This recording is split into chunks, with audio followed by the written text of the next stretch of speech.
In the explanation of space and time and so forth, and the question about the universe, where does the theory of the Big Bang come into Islam, if anywhere?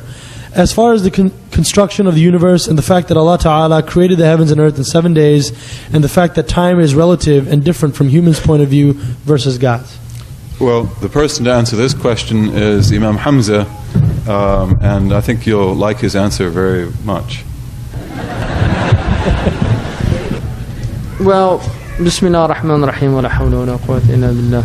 The first thing is that Imam al-Ghazali, somebody wrote him a letter and asked him, where is Allah? And he wrote a letter back telling him, you don't even know where you are.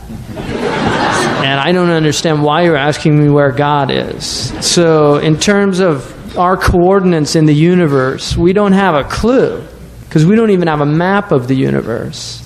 And so it's the height of arrogance to attempt to understand Allah subhanahu wa ta'ala in any other than that we negate any likeness to the creation. Having said that, the time-space Big Bang idea, I mean, the Quran, I think, gives the most brilliant. Allah subhanahu wa ta'ala says, مَا أَشْهَدْتُكُمْ خَلْقَ السَّمَاوَاتِ وَالْأَرْضِ. We didn't show you the creation of the heavens and earth. We didn't even show you your own creation.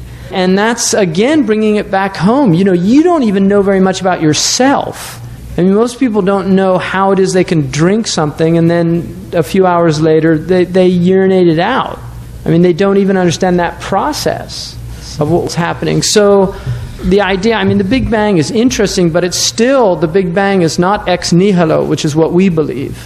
The Big Bang does not say that this all came out of nothing. They don't know what existed at the moment of the Big Bang. I mean, they think it was all this condensed matter. It was a point, and a point is a very mysterious geometrical concept. Point is one of the most mysterious concepts we have. So they don't really know what it was, and that's what Allah says. You weren't there. You didn't see it. You didn't witness it.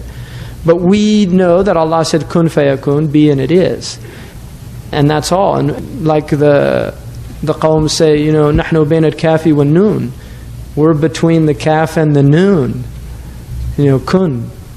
Well, yeah, there's a whole correlation between the stages of the Big Bang. They do have 6 stages in it, which is similar to our understanding in the Quran of the 6 stages of creation. And that is the dominant theory. But I would like to say I am very wary of connecting anything in the Quran with scientific knowledge. And the reason is, one of the things that, I mean, Socrates had the last word on science. He said, how can you consider something knowledge that's always changing? Because the whole point of knowledge is either it's true and absolute or it's not.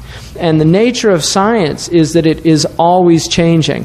And if you don't believe that, you haven't studied the history of science. Because people in pre-modern times believed in their cosmologies and their worldviews as strongly or more strongly than we believe in ours. They used to burn people at the stake if you didn't accept it.